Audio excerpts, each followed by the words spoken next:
امام علی علیہ السلام نے فرمایا جب اللہ نے آدم میں روح کو ڈالا اور یہ حکم دیا کہ ہر فرشتہ اس کو سجدہ کرے، شیطان انکار کر بیٹھا، اللہ کی نافرمانی کر کے یہ کہنے لگا کہ میں آگ سے بنا ہوں اور یہ تو مٹی کا بنا ہے۔ تو یوں شیطان کو اللہ نے اپنی دربار سے نکال دیا۔ وہ بدصورت بن کے زمین پہ جیسے گرا، انسان سے حسد اور نفرت کے ساتھ چیخنے لگا اور ہر کسی کو بتانے لگا کہ انسان اس زمین پہ ظلم کرے گا۔ اے شخص، اس وقت مچھلیاں زمین پہ بھی چلا کرتی تھی اور پانی میں بھی رہا کرتی تھی، اس کے منہ میں زبان بھی ہوا کرتی تھی۔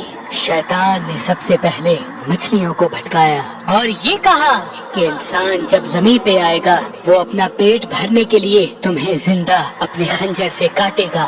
مچھلی نے جب یہ سنا تو وہ سمندر میں ہر ایک آبی مخلوقات کو انسان کے خلاف کرنے لگی۔ تو یوں اللہ نے مچھلی کے منہ سے زبان کو غائب کر کے اس کے منہ میں وبال پیدا کر دیا اور یہ حکم نافذ کیا کہ کوئی بھی انسان تمہیں زندہ نہیں کاٹے گا، بلکہ تمہاری حد قدرت نے پانی تک رکھ دی ہے۔ تم جب پانی سے جدا ہوگی تو خود ہی تڑپ کے مرنے لگو گی۔ تبھی جب ہلال مچھلی پانی سے جدا ہوتی ہے تو وہ تڑپنے لگتی ہے اور اس کے جسم کا سارا خون اس کے گلے میں آ کے جمع ہو جاتا ہے۔ اسی لیے مچھلی کو ذبح نہیں کیا جاتا، کیونکہ ذبح کرنا اس لیے واجب ہے تاکہ جانور کی رگوں کا سارا خون گوشت سے الگ ہو کر بہہ جائے۔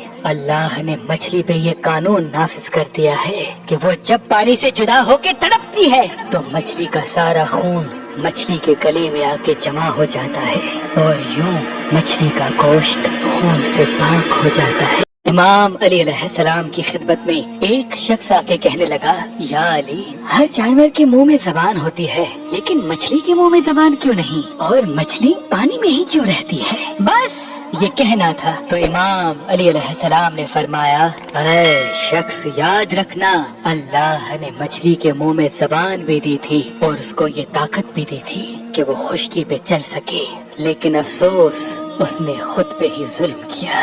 وہ کہنے لگا، یا علی، کون سا ظلم؟